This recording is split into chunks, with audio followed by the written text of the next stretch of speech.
कह रहा है पत्रकार बिरादरी होती है। ऐसी कैसी बिरादरी होती है? और अगर ऐसी बिरादरी होती है तो थू है ऐसी बिरादरी पर। हिंदू धर्म में 4 ही शंकराचार्य होते हैं और चारों शंकराचार्य ने राम मंदिर के प्राण प्रतिष्ठान में जाने से इनकार कर दिया है।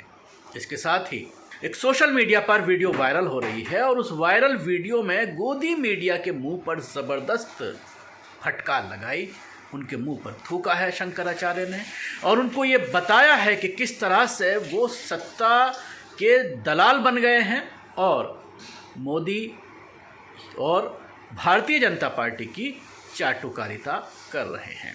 अब सवाल ये खड़ा होता है कि जब हिंदू धर्म में 4 शंकराचार्य हैं, इन चारों शंकराचार्य की बहुत ज़्यादा महत्ता है, लोग इनको पूछते हैं, इनको मानते हैं, इनकी बात को कहे हुए कि एक पत्थर की लकीर के तौर पर हिंदू धर्म के मानने वाले मानते हैं। लेकिन जब मामला भारतीय जनता पार्टी का आता है, आरएसएस का आता है, हिंदूवादी संगठनों का आता है, तो फिर इनका चरित्र कुछ और नज़र आता है।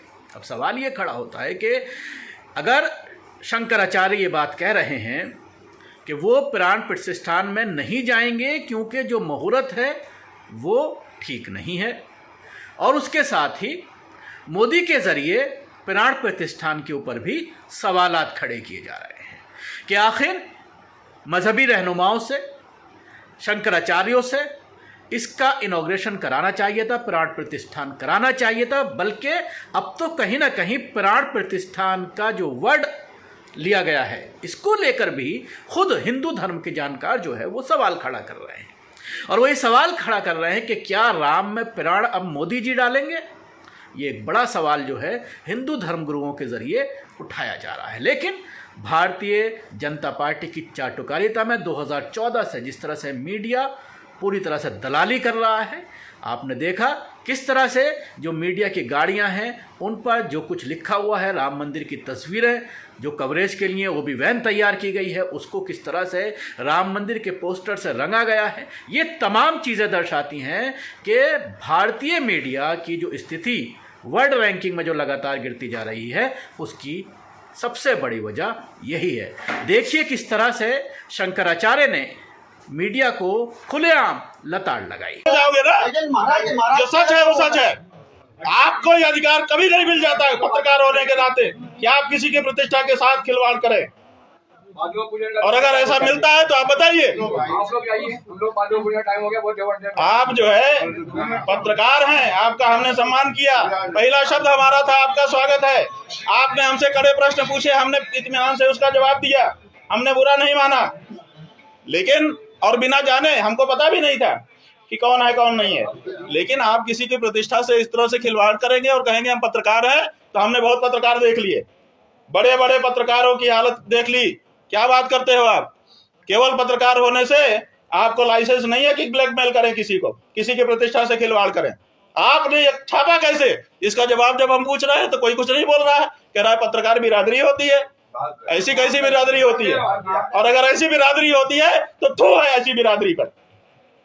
करो जितना विरोध करना हो हमारा। पत्रकार हो इसका मतलब ये थोड़े है कि आप कुछ भी छाप दोगे। 5 लाख रुपया लेकर के तृप्त हो गए, ऐसा शब्द आपके अपने शंकराचार्य के लिए छापते हो आप। और जब आपसे पूछता है शंकराचार्य तो आप उसका स्पष्टीकरण नहीं दे पाते हो। कहां से पता चला कि 5 लाख रुपया किसने दिया, कहां दिया, कब दिया? बताओ ना। ये बहुत गलत बात है भैया। पत्रकार बंधु, आपकी प्रतिष्ठा इसी में है कि आप सच छापें। आप आईना हो, आप पक्ष नहीं हो, आप किसी का विरोध नहीं कर सकते, आप किसी का समर्थन नहीं कर सकते। आप आईने की तरह जो है उसी को दिखाओ, तब तो आप पत्रकार हो। और अगर आप पक्ष विपक्ष लेते हो तो आप पत्रकार नहीं हो, आप कुछ और हो। इसलिए पत्रकार होने का पहले संकल्प करना पड़ता है कि मैं पत्रकार हूं, मैं आईने की तरह रहूंगा, जो सच होगा वो दिखा दूंगा। उसमें भी विचार करूंगा कि समाज में कोई विक्षोभ ना उत्पन्न हो जाए, उतना विचार करते हुए मैं सच को दिखाऊंगा। ये आपका कर्तव्य है। तो आपको अपने कर्तव्य पर रहना होगा, तभी आपका सम्मान कोई भी कर सकेगा, हम भी कर सकेंगे।